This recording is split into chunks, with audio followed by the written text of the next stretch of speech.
Pomni from the Amazing Digital Circus isn't panicking because she's trapped. She's panicking because the world around her isn't real. Her world's rules don't apply here anymore. She's in a video game. And in this new form, this new world, this new community, she doesn't know who she is anymore. She spawns in without a hint or clue as to what's going on. The Amazing Digital Circus doesn't feel disturbing because it's loud or chaotic. It feels disturbing because it quietly erases identity. Hello everyone, my name is Moone, today's guide on your journey through the digital world and into the abstraction pit. Welcome to Psychology Unbound. Today's episode will focus on a show that has shaken the internet into a frenzy. Created by Gooseworks and brought to us by Glitch Productions, the Amazing Digital Circus takes us for a wild ride. For those of you who haven't been sucked into the VR headset yet, the Amazing Digital Circus is all about a group of players who have been thrust into a retro circus-themed video game where there is no end goal. There is no escape. Their sanity is tested over and over until they bug out or the game does. And trust me, the game always wins. This isn't going to be a theory video. No, we have something else to break down today. Something much more anxiety-ridden. And that is, why does this show feel so uncomfortable? Why has it garnered such strong adult emotions from its fan base even though it's so colorful, funny, and absurd? Why is its humor and carefree overtones constantly underscored by horror and loss? Today, I'll be trying to explain where this fear comes from. I want to start off with one of the main aspects of the show that is often overlooked. Everyone in the main cast is a real, living person. They are just like you and me. They have a purpose here on Earth, a job, loved ones, wants, wishes, and desires. But to us, they are just animated characters in a digital world with a runtime and a theme song. And to them, well, this is their new existence. Their humanity is robbed from them, so now they must live out their days in a computer program. Their selves, their bodies, their identities have been replaced with a caricature, quite literally. What is the self, you may ask? Well, our sense of self isn't something we're born with fully formed. It's built through continuity. But what makes the self such a terrifying thing, you may ask? Self-psychology, a psychoanalytic theory and therapy developed by Hans Kohut in the 1970s, carries the central idea that our self, our character, reactions, who we are, is formed by those around us and by our experiences. To live and grow through our experience is what makes us human, what makes us, us. But to take it all away is something we cannot come close to comprehending. It's like death. There's no telling what it's like to be spawned into a new body that doesn't even exist in our physical world. When these things disappear, our selves, the mind doesn't just get confused, it begins to fragment. This is called dissociation, a psychological response where the brain distances itself from reality, when reality stops feeling stable or meaningful. The digital circus is a perfect machine for producing this. There is no reality. There are no physical laws that this setting has to follow. Nothing the cast does is all that meaningful either. Gravity doesn't exist, they don't experience pain. Everything here is video game logic. Kane, the ringleader for the digital circus, is the only thing besides the main cast that is keeping their minds active. The cast doesn't need to eat, drink, sleep, none of that. They exist just to exist while in this digital world. The only real thing here are the cast's consciousness. The only thing keeping them sane is their interactions with one another. But we'll get more into that in a bit. From the moment Pomni arrives, she is slammed with the reality, well, virtual reality, of the situation. The first thing she does is try to take off the VR headset. When that doesn't work, she nearly pulls out her own eyeball in a cartoonish bit that perfectly illustrates how her new body works. There's nothing real about her anymore. She's given a name she didn't choose, a body that isn't hers, a role she didn't agree to play. When she panics, the world doesn't respond with concern. It responds with jokes, colors, and forced cheer. This lack of emotional feedback is crucial. Pomni keeps asking questions. Where am I? What is this place? How do I leave? But every answer avoids meaning. So her mind does what minds do in unstable environments. It searches for an exit. Not just a door out of the circus, but a way to anchor herself to something real. She's trying to escape from dissolving inside it. Her memories are gone, and all that's left to replace them is the digital circus. Pomni is just a character in this place. Nothing more, nothing less. An asset for Kane to use as he sees fit. Her humanity is left behind in the real world. Remember that heartbreaking episode with Gummy Goo? The AI who we all hoped would have some big emotional reward? Freedom, maybe? Only to be deleted with a swipe of a hand. That's what happened to Pomni, in a way. Her real life wiped away and replaced with this cartoonish existence, where nothing is real, not even herself. Let's dig a bit deeper, shall we? The digital circus never changes in ways that matter. There's no progression, no lasting consequences, no emotional growth that sticks. Everything resets after the end of every adventure. That's important because identity depends on cause and effect. If nothing you do matters, then you stop mattering too. In the real world, you will always matter. No matter how low you are in life, there is something you can do to make a difference, even if the act is as little as watering a plant. But in the digital circus, how can you matter when your entire existence is just filler? Coding. The circus keeps everyone performing, smiling, joking, moving, but never becoming.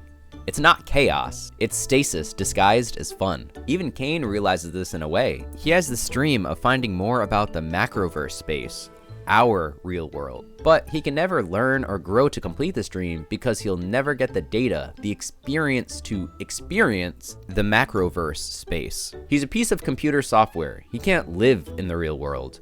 The setting of the circus is erosion itself. No adventure changes the location, nothing has a lasting impact. A countless amount of rooms get created for adventures, but they get deleted afterwards, just like clicking backspace on a keyboard. What was once there is no longer. This extends beyond just Pomni. Each character represents erosion of their identity differently. Jax leans into detachment, mocking the world before it can hurt him. He doesn't take anything seriously because nothing matters to him. If all of this isn't real, why treat it otherwise? Despite the cast's attempts to make him see reason that what matters is taking one another seriously, he just outright denies them. He's been here long enough to see that there is no escape. There is no way out. Despite seemingly giving up on going back to the real world, it's like his role as the group hater is what keeps him present in the moment. There's a reason why so many theories paint him out to be nothing more than an AI. Though that has now been disproved with the latest episode, Beach Day, he's lost most of his humanity here and has succumbed to the circus. Yet due to Pomni's presence, he has at least one person rooting for him, whether he likes it or not. It's enough for him to continue interacting and caring about his other castmates. Well, care enough to learn what makes them tick and degrade them at every possible moment. But it's sweet that he cares enough to make a personalized insult, right? Isn't that what a brother is for? Now what about Ragatha? She performs emotional stability, trying to regulate everyone else to avoid facing herself. She's like the group mom in a way, looking out for everyone and doing her best to make everyone feel respected and cared for. It's easier to take on someone else's problem than to fix your own after all. By pretending to be emotionally stable, because let's be honest, we've seen plenty of evidence that proves otherwise, she allows herself a mask that maybe one day this will all work out, even if she doesn't truly believe it. Speaking of masks, Gangle, the poor thing, is nothing but a character. I mean, just take one look at her. A comedy and tragedy mask, depending on the mask she wears, determines her behavior. While they don't completely change her mood, they are a literal form of masking. In episode 4, Fast Food Masquerade, she gets a new mask given to her by Zubul, which totally changes her attitude. She becomes confident and energetic, but also controlling and manic. She's given a new role, power, to an extent. She even recalls working as a fast food shift manager at one point, which only deepens her connection to this role. Zubul has one of the most unfortunate forms of the main cast. Almost nothing about them stays the same. Their body parts constantly change. Their limbs aren't permanent. Zubul doesn't even have assigned pronouns.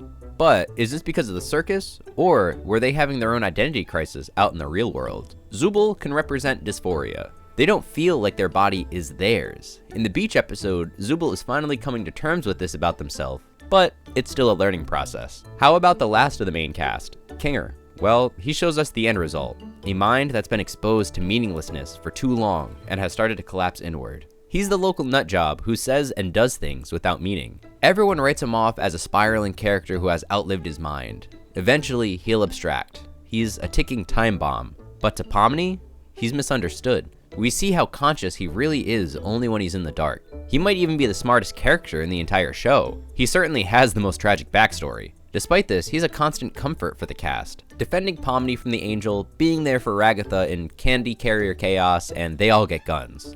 He's a king piece for a reason. He may even be the most important character here. When Abel spawns in, they consistently attempt to exclude Kinger in the beach episode, which is very likely because he would have ruined the surprise of the adventure with the knowledge he possesses. We almost see this happen, but he's too little, too late. Can you tell what the common trend is with the cast? These aren't personalities, they're coping mechanisms. Different ways of surviving the same psychological trap. Detachment, avoiding one's own problems to help others, masking, and the end result, a failing mind. Now, I keep saying abstraction. For those not in the know, you may be asking, what does it mean to abstract? Abstraction is an irreversible process that humans in the Amazing Digital Circus undergo when they become unstable. Specifically, when their psychological state is too unstable. We see Jax almost abstract in the beach episode, and while it looks like a trip, it's an incurable transformation that turns you into a feral blob of darkness and eyes. The person loses all aspects of their original form. They lose their bodies, their mind, reasoning. They become a hyper-aggressive beast that attacks anyone that gets in their way. This is why Kane places them in what is called the cellar, a place cut off from the rest of the circus where those that abstract can't harm anyone. They serve as a constant reminder of why the cast desperately tries to stay sane. Once you abstract, there's no way you're going back to your human form. Now, why does the Amazing Digital Circus resonate so much to its audience? Well, it feels personal. Each character in the cast has a dedicated fan base to them.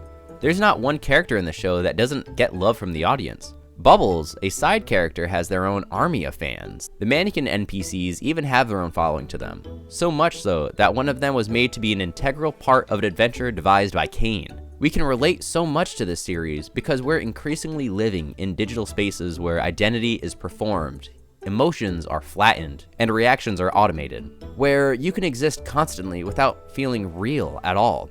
Pomni's fear isn't exaggerated, it's recognizable. There are no consequences for anyone's actions.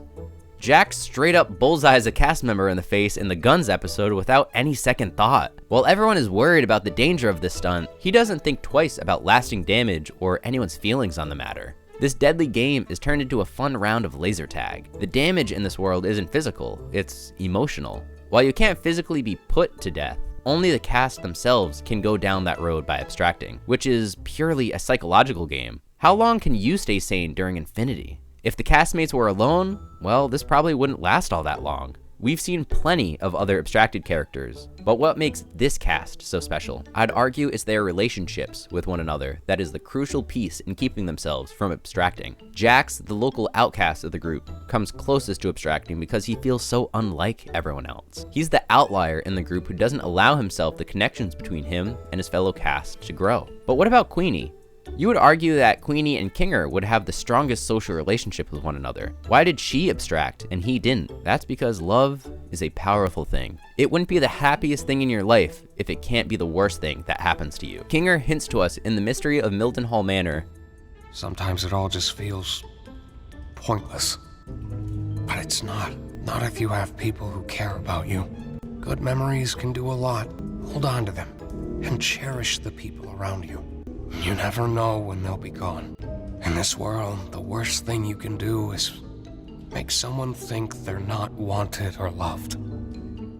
Did the two of them have a fight and this is what led Queenie to abstract? Why didn't she feel wanted or loved? While this is purely speculation, it goes to highlight the importance of how much a loving community can affect your mental state. Luckily for the cast, Pomni seems to have come in at the perfect time. She's been able to have heart-to-hearts with just about every character. She's the reason that Jax didn't abstract. She's the one who found out Kinger is more important than anyone could have imagined. But will this be enough for the cast to keep from abstracting until they find a way out? Only time will tell.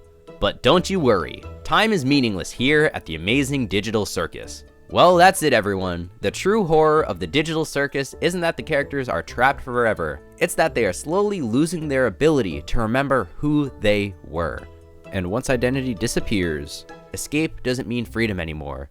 It means silence. My name is Moone, and this has been Psychology Unbound. I'll be catching you down in the cellar.